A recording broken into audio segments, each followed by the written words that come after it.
Alright guys, today I'm going to show you how to create a Vite and React project. First, create a new folder. I'm going to name mine e-commerce website. Once the folder is ready, open Visual Studio Code. Click on Open Folder and select the project folder you just created.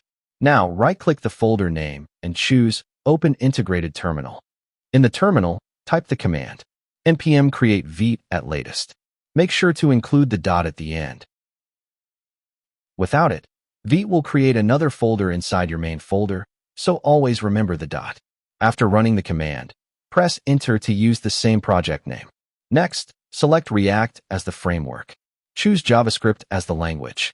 Then select No, and select Yes to start the installation.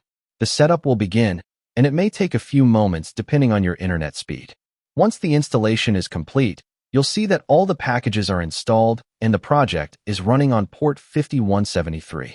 If you want to run the project again later, just open a terminal in the project folder and type npm run dev. Your project will start instantly. And that's it. Thanks for watching.